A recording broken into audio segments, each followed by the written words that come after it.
Hello, greetings to you. Reading St. Augustine's City of God, I found something beautiful here in the chapter 9. This is book 1, chapter 9 of book 1.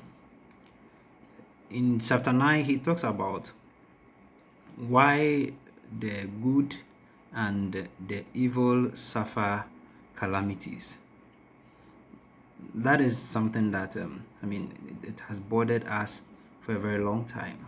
He gave reasons why both the good and evil suffer calamities, and the last of the reasons he gave said, then lastly there is another reason why the good are afflicted with temporal calamities, the reason which Job's case exemplifies, that the human spirit may be proved, and that it may be manifested with what fortitude of pious trust, and with how unmercenary a love it cleaves to God.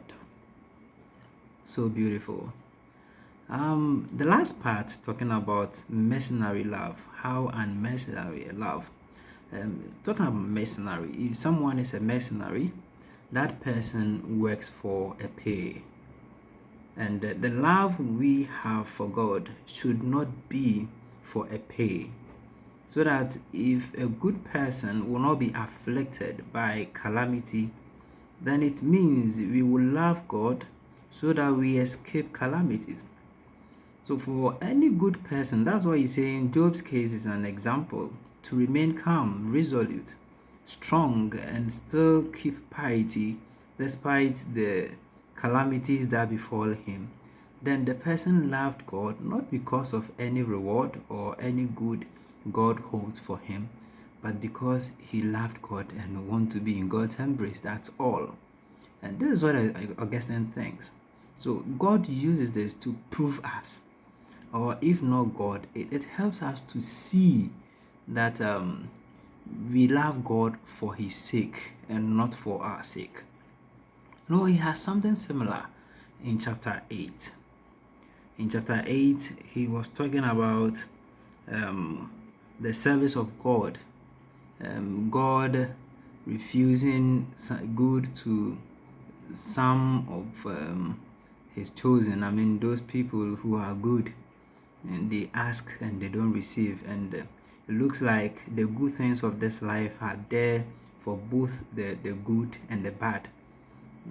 And then he says something very beautiful, that if God were to give to all who sought the good things of this life, especially those who served him, we should suppose that such were the only rewards of his service.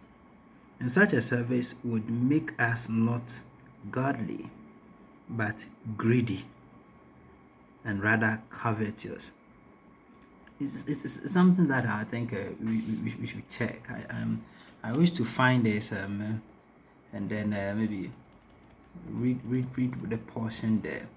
You see, if God would give everything that we ask, serving him will rather not mean that we want to be godly. It will be because we are greedy men. We serve him, so he gives us this, and then okay, so here it is. And so of the good things of this life, if God did not by a very visible liberality confer these on some of those persons who ask for them, we should say that these good things were not at his disposal. And if he gave them to all who sought them, we should suppose that such were the only rewards of his service. And such a service would make us not godly, but greedy rather, and covetous. This is something that really should reform our thinking of God and what we do in his name. That we don't do them because we would want him to be granting us the good things of this life we ask. We do them because they are godly acts. Augustine has something beautiful here. I think you make some time out, read the passages again, and then reflect on them.